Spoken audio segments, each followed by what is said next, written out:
All right, here we go. What a week in the NFL. No doubt. 6 walk-off field goals. That you don't see that every week.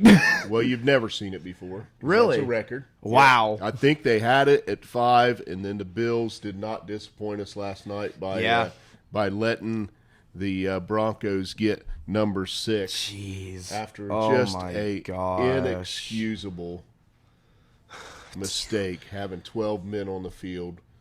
Will Lutz misses the first field goal from 41, 5-yard penalty. And the bad thing was, like, the 2 plays before the third down, the Bills had called timeout.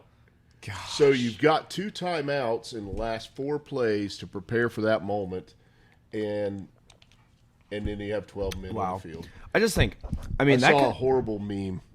when showed DeMar the- Hamlin. Face of a murderer. Yeah. And they just realized that the 12th man was Yeah. DeMar Hamlin, which is Yeah. awful. But it's funny. I mean, It was but- funny, though. I mean, I think that field goal, though, at the end of that game in particular, is just the perfect way to summarize the Bills' performance. I mean, obviously, that's not one of our big 5 games, but, like, It Dude. wasn't, but you got to talk my about it. You got gosh. to talk about it. The turnovers, one bad pick on Gabe Davis, one Yeah. bad pick on Josh Allen, but the fumble to start the game. I mean, right at the beginning of the game, Broncos rip it out on the first play. Yeah, just felt like they set the tone physically in that game Yeah. right off the bat. And really, dude, Russell Wilson looked like he had the fountain of youth a little bit last night if you watched that game. he has been kind of under the radar, having a pretty dang good year. I mean, he hasn't been like, elite quarterback level, but like he's been pretty dang good for, They have what it's lost worth. to some really bad teams. Oh, gosh. And they've gotten spanked by the Dolphins, but now they've beaten the Chiefs and the Bills, and they're 4-5. I think they've won 3 in a row, or Yeah, they're on a streak of some anyway. kind. I knew they were 2-1 in their last 3 coming into this one. Yeah. And wow, the Bills were my lock of the week. And I'll tell you what, if you were in a knockout pool this week, Yeah. and I mean, it's getting to like week 10. I'm in a huge knockout pool every year, man. It's like well over $100,000 in a pot, and the guy the administrator of the knockout pool sends an email out today just talking about how many people had the Bills and the Bengals and even the Ravens. So the knockout pool got cut down to like 127 people, man. So Yeah, I mean, my lock of the week was the Cowboys, and I think it was probably the most obvious that was lock the of the week. easiest call Dude, ever. honestly, the spread was minus 17.5, and we're kind of day of game. I kind of was like, "Did you take Cowboys minus 17.5?" And he's like, "Yep." Yeah, I Damn, did. Mike. That's Like, correct. yeah, I'm like, you know what? Honestly, with Tommy back there, dude, Danny DeVito, whatever. Yeah, like Tommy it was DeVito. one of the actually easiest bets of the week to throw in there to push into the middle. Even though most of the time in the NFL those spreads really, really, really scare me, that one didn't. No. Anyway, so if we look at how you did, you added one on, and you shouldn't have. Yeah, I know. You added one on because you would have been 2-1, and you added the under in that Steelers game, and I didn't think that was bad. No, that was just. I mean, was really Under surprised. 39. I was but, really surprised how the first 3 drives of that game tacked on 21 straight off the bat. Like, yeah, it was scoring like, out of the gate. Wow, Yeah, I was very, very surprised at that one too. and it got going close even. over. The Niners was a great call by you. We argued back and forth about that one. We'll talk a little bit more about that game. Yep. But really good call on the Niners coming out of the bye Yeah. week. And then the Saints, we're going to talk about that one too. Oh boy. Oh man. What about those Vikings? So So anyway, Vikings. so you're up over 500 on the year, so One which game. is better than a lot of dudes I'm looking at on TV. So Yeah. you're 16, 15, and 1 on the year on your picks. And then the overall, you're still down to the old man. Oh my gosh, by 2 games, brother. Yeah. So it's neck and neck. 89 and 59, if anybody's wondering, and Zeb's 87-61. But what a great Wow. week. The NFL's been crazy all year. It was another crazy week where games just come down to the wire. So our top game did not disappoint. No, it did Ravens, not. Oh my Browns. gosh, dude! And this is like the chaos that you feel This like is the is going game, to be in this division all year. I feel right? like it's so weird because it's still that chaos that's always in the AFC North. But this game wasn't like a slop slugfest defense. That's how most AFC North games are. This one was like kind of a lot more offense and kind of just like the slop came in the mistakes, not really the defense just being that good, right? Until the end, right? Oh, yeah. So the Ravens are in control. I think they were up 31-17, and then, this pick six with 8 minutes left, and then the Browns defense is able to hold on the next couple series and get that field goal at the end. So it was really wild. I did write down a couple stats from this game. Total plays, Browns 75, Ravens 50. Wow. So time of possession 34 minutes, 26 minutes. You would not have expected that. I would have expected that to be the other way in this game. But the Browns also found a way to rush the football like they had Nick Chubb back there. Dude. Ford has 17 carries, 107 yards, and 6.3 yards per carry. I'm going to give love to the offensive line here, man, because it's like, listen, like we can sit here and argue about like what makes a running back good and what makes a running back great, but when you can plug in a player like Jerome Ford and he can have over 100 rushing yards and average over 6 yards a carry against one of the better defenses in the NFL, you have to start saying, Chubb's a great player. Don't get me wrong. He succeeds on behind any offensive line. Right. But at the same time, his success is a little bit predicated on this Browns offensive run unit that is absolutely amazing behind the offense. Well, I think you make a great point. To be able to control the football with the run against the Ravens, kind of even late in the game and sticking with that when you're behind. They had 178 rushing yards to the Ravens 106. So basically, all these stats is the way I expected the game to go for the Ravens, and the Browns made it go that way. For them to hold it down a stretch, Ravens had this game won. I mean, they kind of crumbled at the end there. I mean, allowing 16 points in the fourth quarter is not particularly clutch, and I get one of those was really, really, really unlucky pick six. It's just a tip, and then just happens to fall straight into the hands of the Browns, right? So, but like overall, I think the key to this game for the Browns defensively was that Lamar just didn't have that great of a day. I mean, if we're subtracting a tipped interception, right, from it, because it's not really like it was knocked up in the air, right? Yeah. So it's not like that bad of a throw.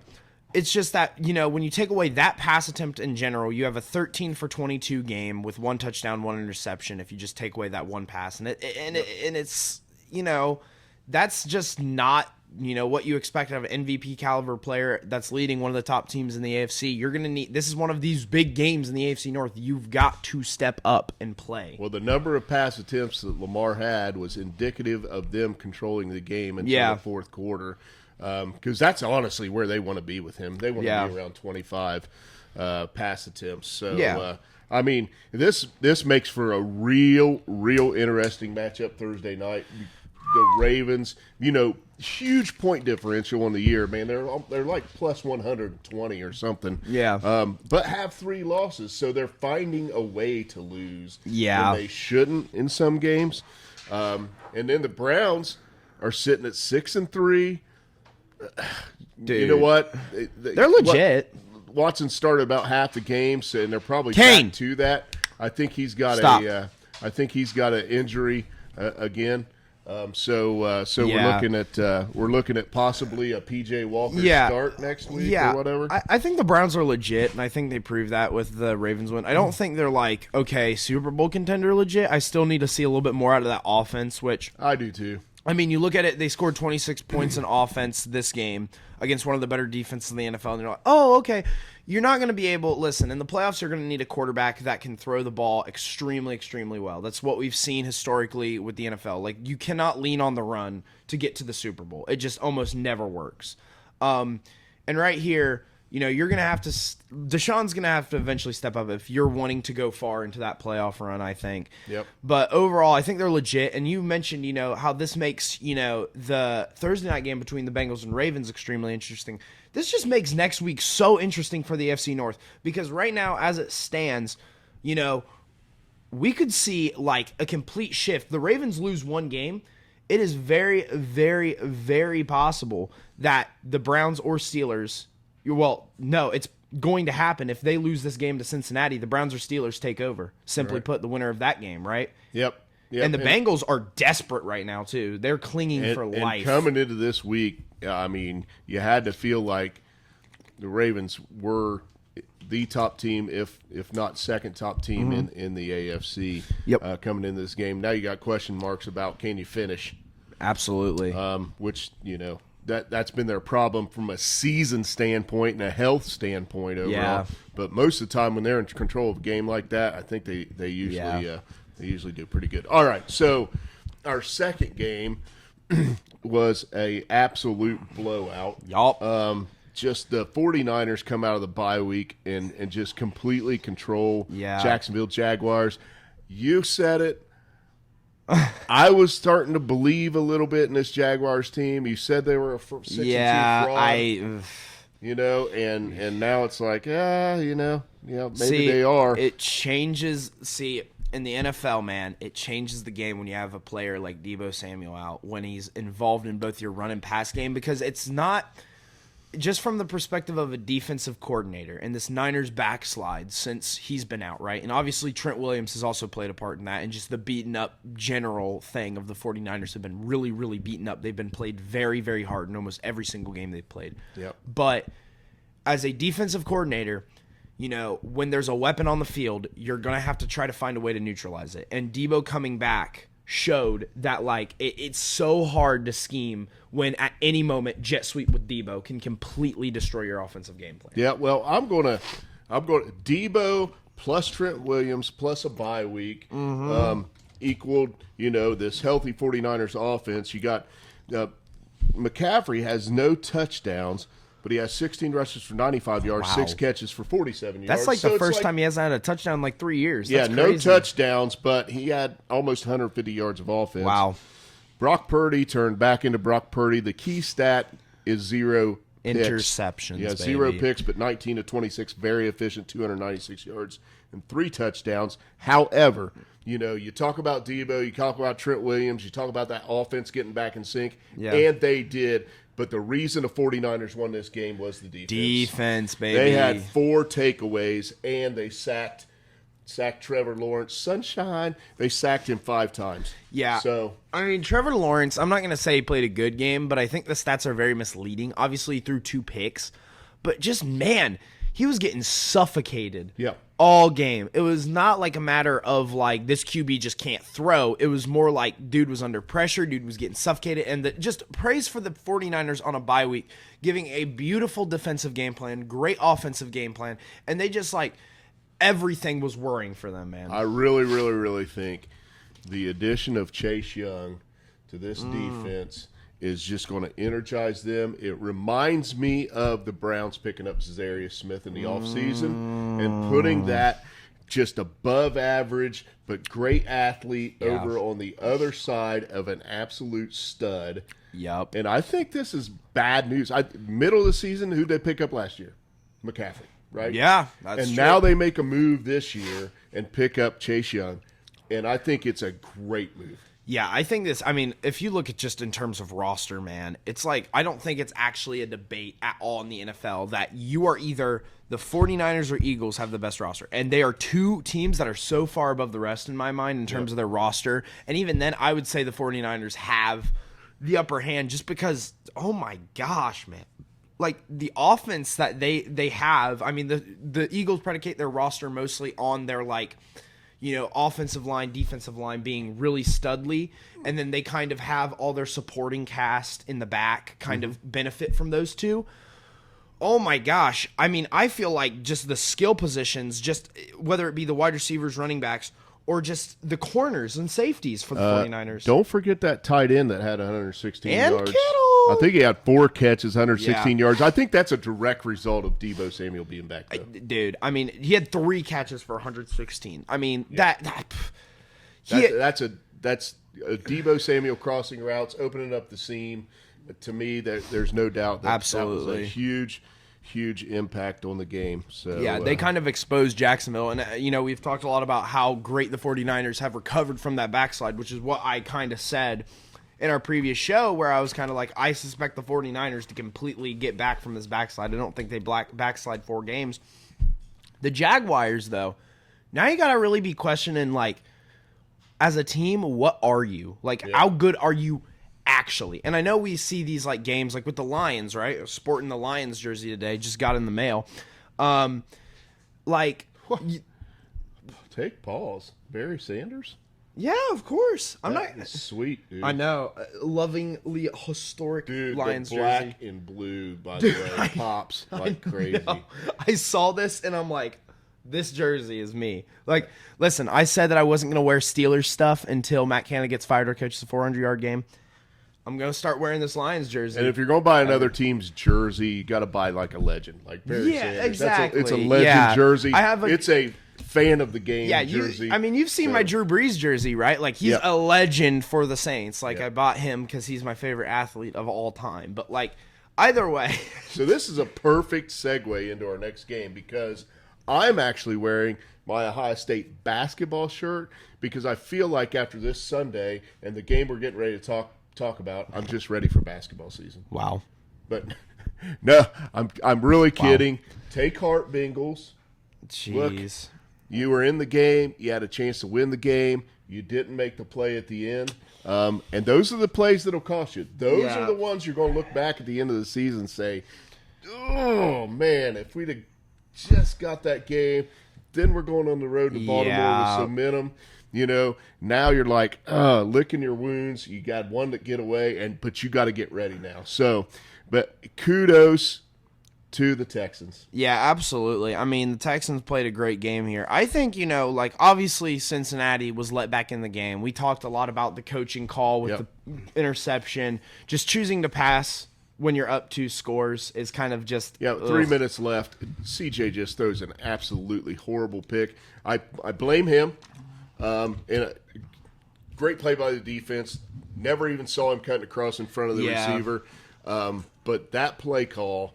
Not great. Why drop him back, man? Exactly. You're in control. I think the Bengals had one timeout at that point. I mean, Either way, this game... Sometimes it's okay. We've said this before. Just run the football and punt. Yeah. Obviously, the Bengals were let back into this game a lot. But at the end of the day, this has to go to just the absolute travesty of just trying to get up out of the pit that they were in. Like, they started off the game up 7-0 through the first quarter, and then they got into this kind of pit that they kept falling into. And it seemed like when I started watching the game, which was, I think, like late third quarter, fourth quarter, it'd be like they're on the doorstep, right? And then either Joey Burrow throws a pick or Texans score again. And or we had 4 straight 3-and-outs early in the second half. And it was like our inability, and I say our because I'm still a Cincy fan, our inability to convert on third downs and the Texans' ability to convert several 3rd and longs where the Bengals have them in 3rd and 14, 3rd and 16, right? And, here it is, CJ, the legend of CJ Groves. He drops back, and by the way, you talk about offensive lines. That offensive line played fantastic. And I know he's a rookie, but if you give that guy time, I mean, he is making Noah Brown into an absolute stud. Yeah, I know you're going to start listing off stats, but, I think genuinely just taking from that game with what you said about the offensive line, right? It just goes to show you that, these guys who are quarterbacks in the NFL, whether they're rookies or whether they're getting their first starts, you give them time in the pocket. If they're smart enough, they'll make their plays, man. And that's what C.J. Stroud's been doing all year. I mentioned Noah Brown, 7 catches, 172 yards. Almost 25 yards a catch. And here's the offensive line stat. Is it Devin Singletary? Yep. Devin 30 Singletary, carries. 30 carries, 150 yards, just 5 yards a carry. I was about to say. That will win you so many games in the NFL. I'm just saying this, right? So 5 yards per carry is great in the NFL. It's elite in the NFL to be averaging 5 yards per carry for an entire season. It's great to do it in a game, right? You can do that. If you can average 5 yards per carry over 30 carries, that is elite. That is amazing. That is again, I feel like it's their offensive line. I agree. You're talking about a pretty daggone good defense. I'm on the not. Cincinnati side. Listen, I'm not saying that to prep up Devin Singletary, which obviously great game by him. Yeah. I'm saying that to show the insanity that you can run the ball 30 times with him and average 5 yards per carry. That's some old school stuff there. That man. is some old school smash mouth football. I mean, genuinely. I mean, You're thinking like, is this the Houston Oilers or the Houston Texans, right? yeah, for You real. know? Little Earl Campbell action there. Absolutely. That's what he had. So, but this win by the Texans is very, very interesting for the team we just talked about in Jacksonville. Only one game So now. now you got 6-3 Jacksonville, and you got 5-4 Houston. So could it happen? Yeah. If the Texans win this division, I mean, C.J. Stroud's already a lock for Rookie of the year. Rookie of the Year. I agree. I mean, I think he could break his ankle next week and be Rookie of Yeah. the Year. But if they win this division, he's got to be in the conversation for MVP.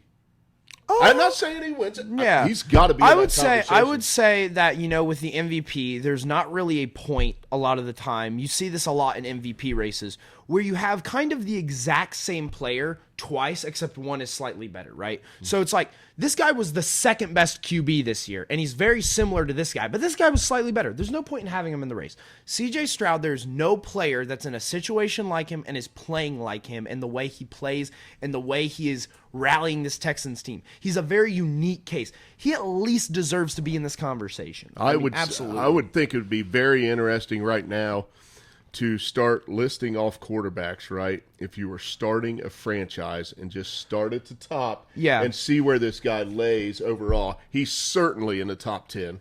I would say he's in the top 5, in my opinion. I would say he's a top 10 quarterback in the league. Right. But when you consider the age of some of the quarterbacks ahead of him, such as, I would say Kirk Cousins, even though with his injury, I would say he had been a better quarterback this year, and Jared Goff in the same way. But would you start your franchise? Exactly. And that's why I say they're top 5. I say he's a top 10 quarterback, but when you look at the age of people above him, he gets into that top 5 conversation. Obviously, I'm going Mahomes 1 like everybody. And then after that, you can formulate your opinions.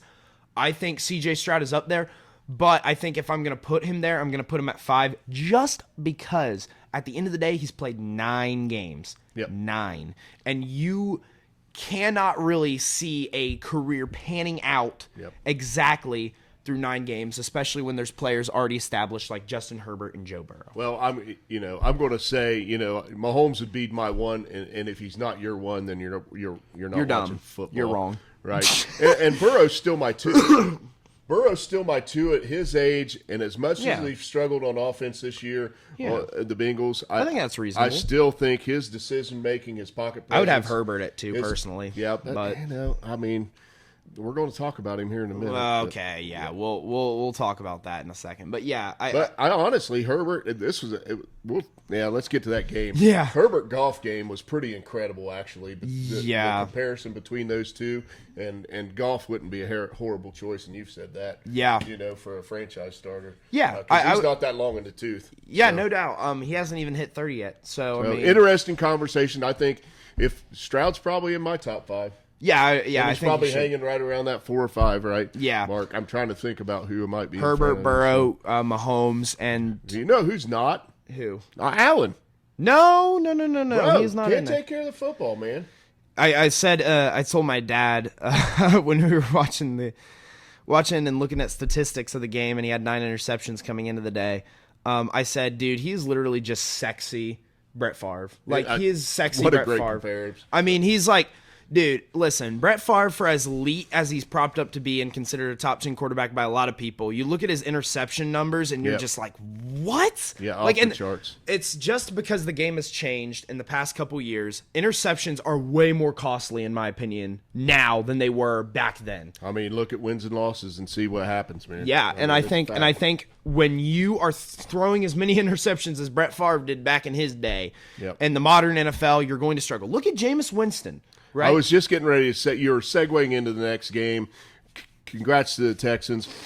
Who did not throw a pick in the Vikings-Saints game? Josh Dobbs. No, he did not. Who comes in and throws a couple touchdowns, which he very capable of doing. But this is the story over and over on Jameis Winston is 2 touchdowns, 2 picks. Yep.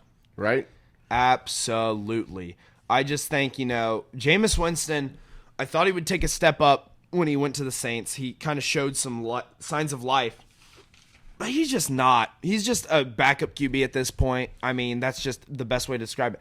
I think genuinely the key to this game, though, is showing, like I mentioned earlier with CJ Stroud, you allow your quarterback time. And especially when your quarterback is smart enough to be an aerospace engineer. Allow him time. He's going to be able to pick apart a Saints defense. It's not that hard to pick apart a Saints defense under pressure when you're an aerospace engineer and you have plenty of time behind. He got sacked once this game. Yep. I feel like, though, had Derek Carr stayed in this game, it might have been the 7th walk-off field goal game, and I'm not sure which way it goes, right? Yeah, absolutely. You know what I mean? Because I agree with you. You don't have the 2 picks. I mean, he has been finding something. Yeah. I tell you what, but Dobbs is doing something. This is almost unprecedented. I can't think of, switching to the team, having a couple days, coming in, coming into a game, mid-game, getting that dub. The next week, you come in, you're 24 of 34, 268, 0 picks, 1 touchdown pass, 1 rushing touchdown. Yeah.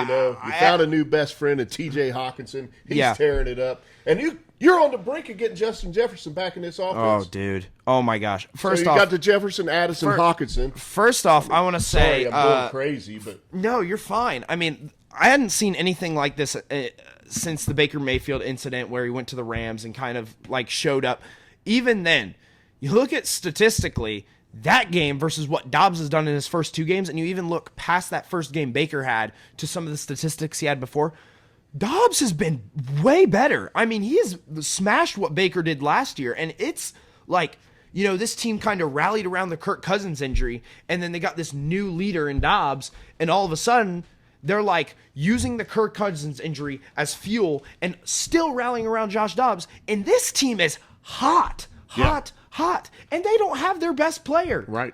They have gone on a win streak without their best player. Right. And all of a sudden, I think if you're in the NFC, this team is probably going to lock up a wild card. They might even take over the Lions. I doubt it, but they'll probably lock up a wild card. And if you're an NFC team winning your division, all of a sudden you're gulping. You're I'd say it's a very, very good thing on the Lions' part that they were able to go out and take care of business this week. And they were in a nail biter. Yeah. Because the Vikings refused to go away.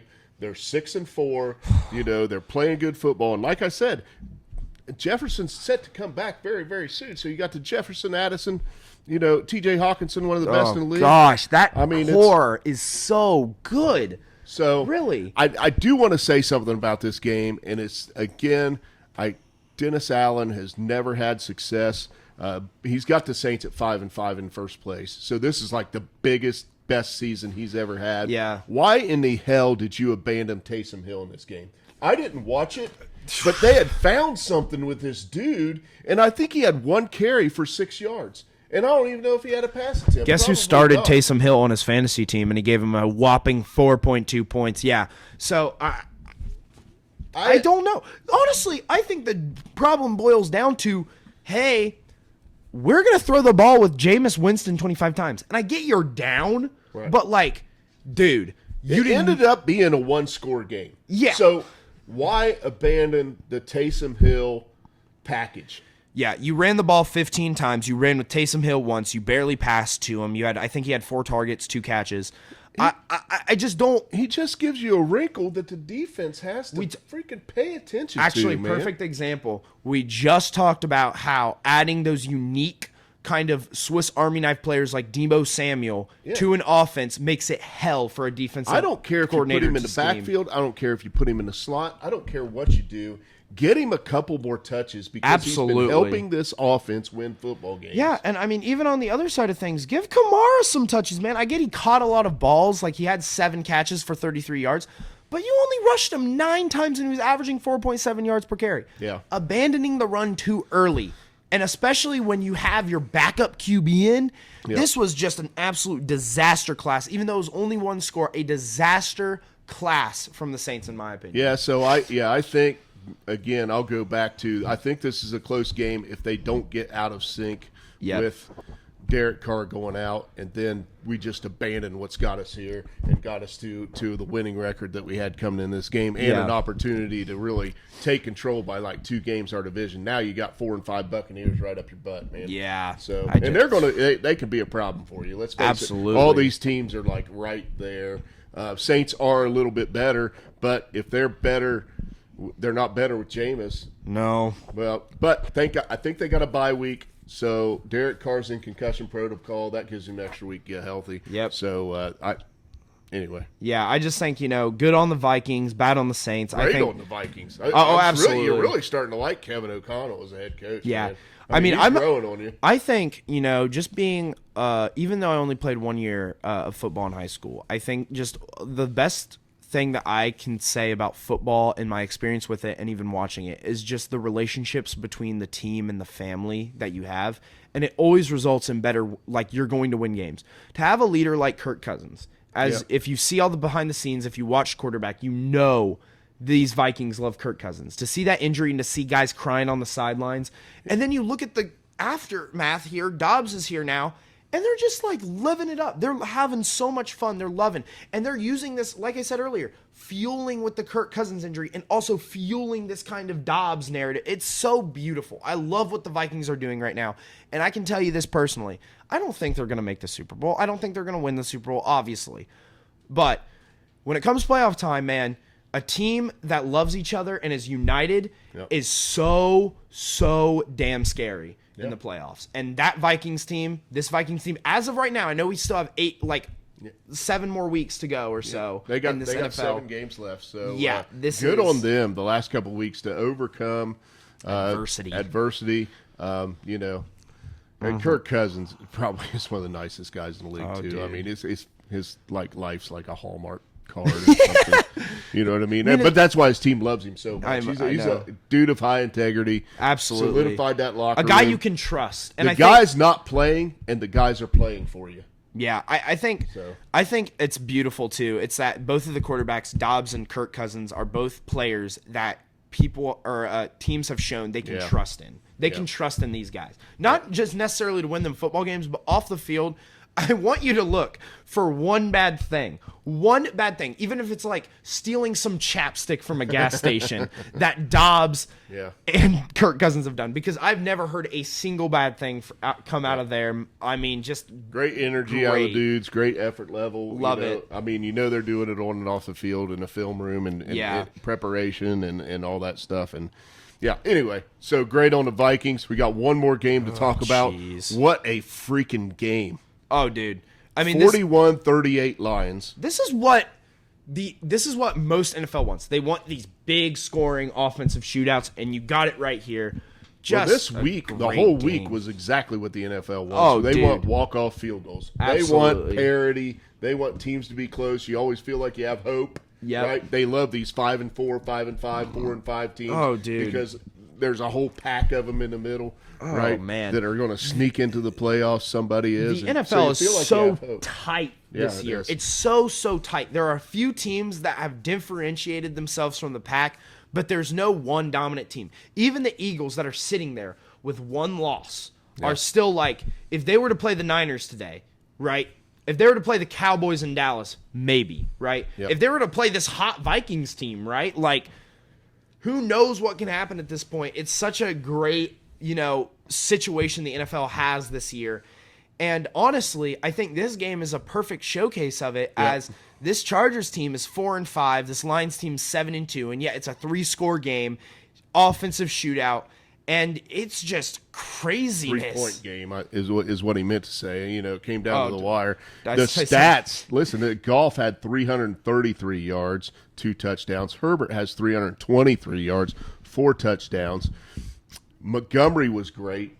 He has 12 for 116. That's almost 10 yards a carry. He gets in the end zone. And what have we been asking Dan Campbell for all year? A little bit of balance.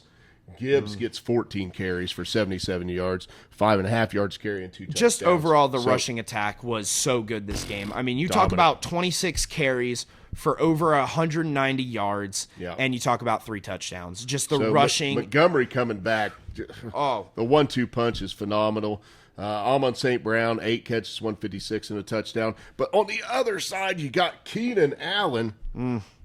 Wow. 11 catches, 175, 2 touchdowns. Eckler got in the end zone. Didn't have a horrible game, didn't have a dominant game, but Dude, it was there. I mean, you talk about 2 offenses clicking. Yeah, absolutely.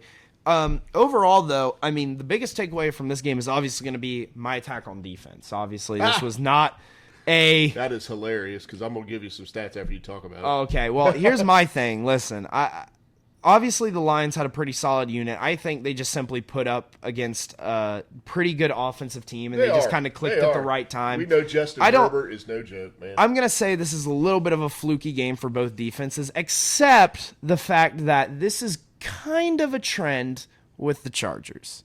This defense... Yeah, they've had some games like this. Bad. Yeah. And here's the thing. I'm going to say it because it's not just the defense that's the problem here for the Chargers. Brandon Staley came in as a defensive-heavy head coach. Yeah. And you have not gotten the defense worrying with Joey Bosa, Khalil Mack, Derwin James, and so many other pieces that have come into that organization. That defense should be at least solid. Yes, and it's been very, very hit or miss and very, very inconsistent and very bad, in my opinion. Yep, and here's the defensive stats I was going to share you. This was a 0 sacks allowed on both sides. Jeez. 3 total punts in the game. Wow. And 4th down conversions, 7 out of 8. And these are all combined stats between the teams. So yeah, I expect this out of the Chargers because, to your point, we've seen it. Yeah, that has been their story. I do not expect this out of the Lions. However, that's how good this Chargers offense can be. Oh my goodness, though. I think, simply put, this is one of those games, and I get they only lost by a field goal, and I get they lost to a 7-2 team, but this is one of those games that you have to sit there and you have to wonder why the Chargers haven't pulled the plug on Staley yet. Yeah. We are at the point in the year where we are seeing coordinators and coaches get fired, not just at like the NFL level, but even at the college level, where teams are starting to realize this isn't the future. I mean, after last night's game, Bill's offensive coordinator gets fired, right? Which, blame it on him or not, I mean, either way, this is the point in the year where, like, dude, honestly, if I'm the Chargers right now, you're 4-5. You're way back behind the Chiefs. You're in an AFC that is so competitive that there is probably no hope for you to win. Dude, it's a dog I fight, think, man, I'll tell you. And this might be a hot take, but like I think it might be time to just let Staley go now. I think it needs to be like tomorrow.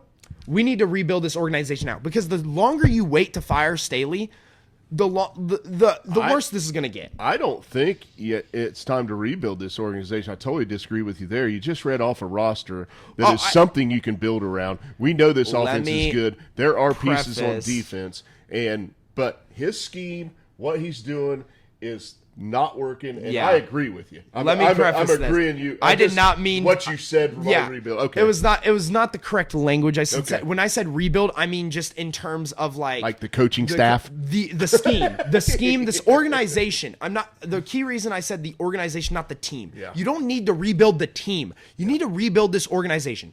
Listen, this has been Chargers culture for years and years and years and years. And this could even go back. And I think the key mistake the Chargers made years and years ago, and I said this, you fire Marty Schottenheimer after a 14-2 season where you get the game-winning interception on Tom Brady and then your player fumbles it and Tom Brady gets to go down the field and win that game. You fire him. You say he's not ready. And since then, you have been searching in this desolate place of just choking and averageness and just you are in a rut right now, and it is bad. And if you're the Chargers, the fact that you're going to let go of Schottenheimer after that and you're not going to go let go of Staley right now, I agree. He needs to go. He is not the answer. I can guarantee you that. And I honestly think he has an argument for the worst head coach in the NFL, and I think I've seen that the past 3 years. And I think that's the biggest takeaway of this game is that it's so clear every single week that we go on that Staley needs to go. Well, I'm going to just say, to wrap this one up, is kudos to the Lions. Absolutely. It is very important you won this game 7-2 because of the team we just talked about, the Vikings. I mean, they are not hot going on away, your tail. and they're going to fight, scratch, and claw every minute of it, as is this Lions team. Mm-hmm. I mean, that's why you like them. You like the coach. They're fun to watch. So, all right. Thursday night game. Thursday night game. Do I have to talk about this game? I mean, this isn't a lock. The Ravens aren't guaranteed to win this game. This is a very, very, very, very, very, very interesting game. The Cleveland Browns kind of provided a little bit of hope for, like, hey, this Ravens team isn't invincible. And we see this in the NFL. We saw it this year so many times. We saw, hey, 49ers look invincible, 3-game backslide. We saw the Chiefs are looking really good, kind of choked to the Broncos. And we saw the Ravens are rolling and then all of a sudden lose to the Browns. The only reason I think the Bengals could win this game is not because of anything on paper. It is because it would be like the most AFC North thing Absolutely. ever for them to end up and at I 6 think and that's 4. the factor. The Ravens get their 4th loss. Yeah. But this Bengals team is hurting. Trey Hendrickson went down. He's day-to-day. Sam Hubbard's out of the lineup. T. Higgins is still out of the lineup. So I mean, there are some problems in Cincinnati. And this is why the year they went 10-7, they were going to the Super Bowl, because they were actually healthy. Yeah. Right? So Everyone around them kind of. my concern is that we're starting to see some key pieces fall.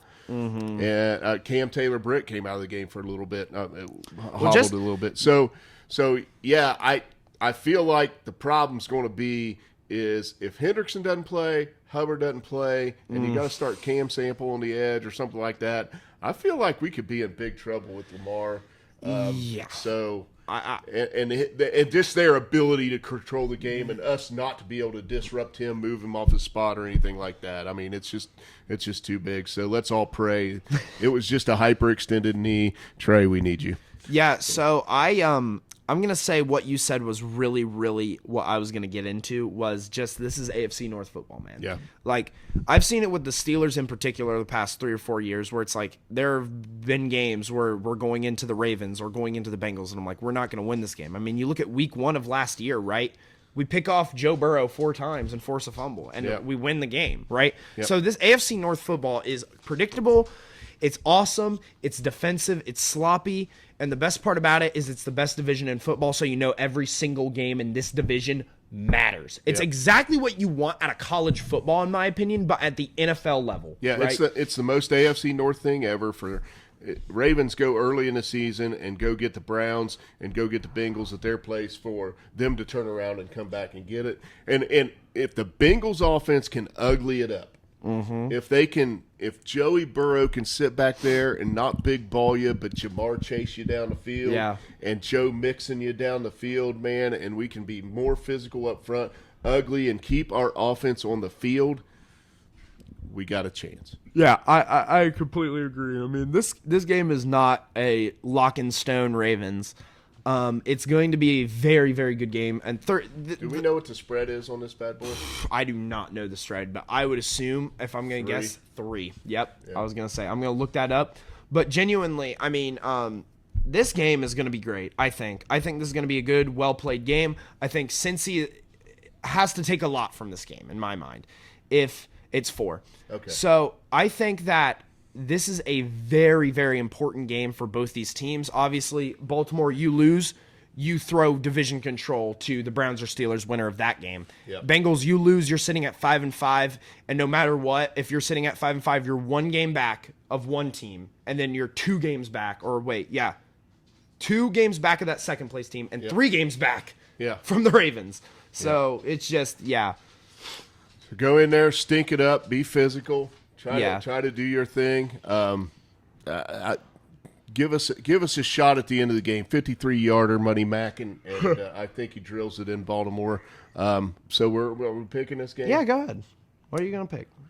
I'm gonna homer it, man. Oh my gosh. I don't care because this is our season, man. Is it your time?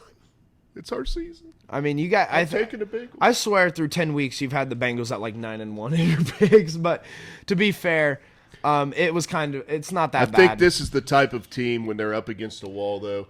For some reason, somehow, some way, and nobody thinks Zach Taylor's a genius. Somehow, he gets the best performance out of this team, and they find a way to win. Yeah, I'm gonna also go with. Or, well, no, I'm not also going with the Bengals. But I'm going to say that I hate taking the Ravens. I am going to take the Ravens. Yeah, I would. But if I wasn't a fan. But I hate taking them because this is a really hard game to pick, and I think, last week I said that Ravens-Browns game was extremely tough, and that's why I didn't take it in the spread or anything, because I didn't know what was going to happen. And I think I'm learning over the course of this season that AFC North football is so unpredictable that, you just got to let it happen. But I think what you said was very, very true. This Bengals team, when they're up against the wall, I mean, the past couple of years, you look at their record in the regular season, you look at what they've achieved, they have not really been this stellar, elite team that some people say, but they just find a way sometimes. Yeah. If I go back to the Marvin Lewis days, at this point in the season, we had a short week and we're going to Baltimore.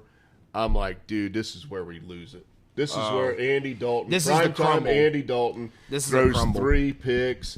We get our butts kicked, man, and the culture, that's man. just not the way this Bengals team operates. So I expect them to come out and play their asses off. I do. So. I still think the Ravens win. I would say Cincinnati +4 is a very interesting spread. It is. Just because this is a one-score game. I wouldn't take it personally. Not a huge fan of it. But overall, this game's really interesting. Might be a good under. Yeah. Oh, yeah, definitely. Could see this easily being a 21-16, 19-16, something like that game. All right. So that's our recap. Got anything else to talk about?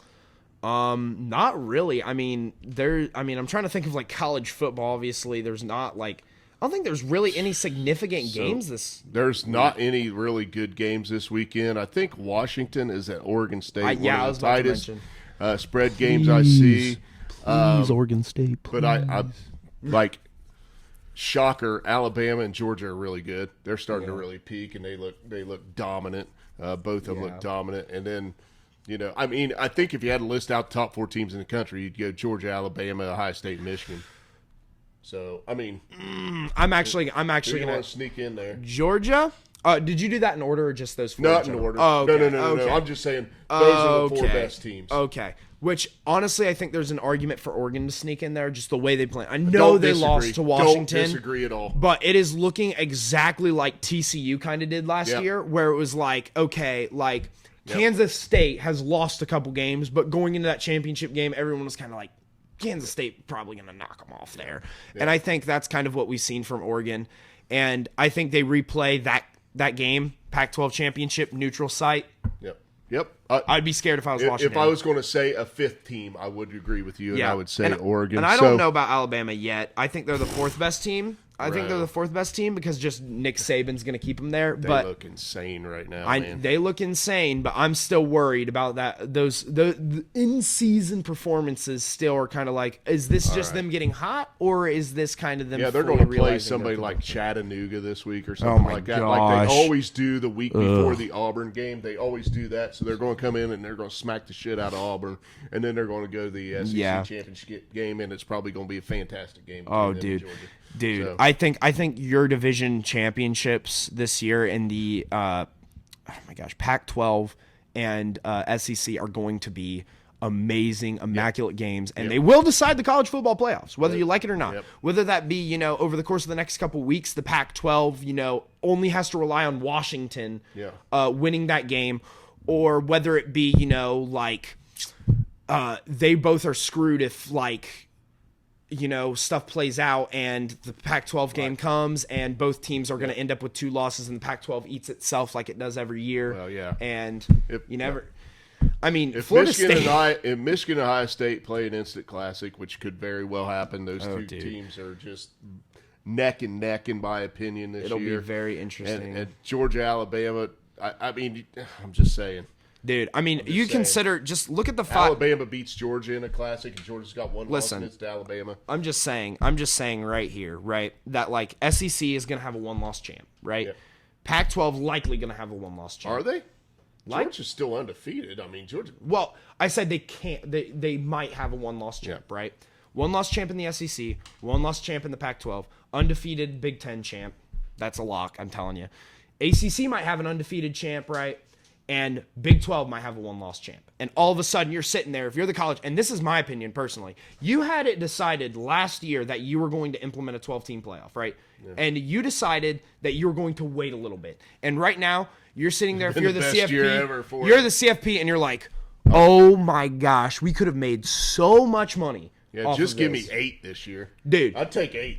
Dude, I wouldn't even, just out of nowhere be that absolute, I don't even know how it's legally possible in the NCAA. Somehow find a way, be like, out of nowhere, like mic drop day before, 8 teams going to the playoffs. Like, just do that, please, because we need to see this play out. Yeah. All 5 division champs have a chance Yeah. at winning this championship. Yeah, we didn't even mention Florida State in any, like, tech context whatsoever, but they're sitting there undefeated at number 4. All right, that is your bonus college coverage 5-minute rant on college football. Absolutely. Hey, we are up over 1,200 views overall, so thank you guys for that. We appreciate it. So continue to like, subscribe, share, comment.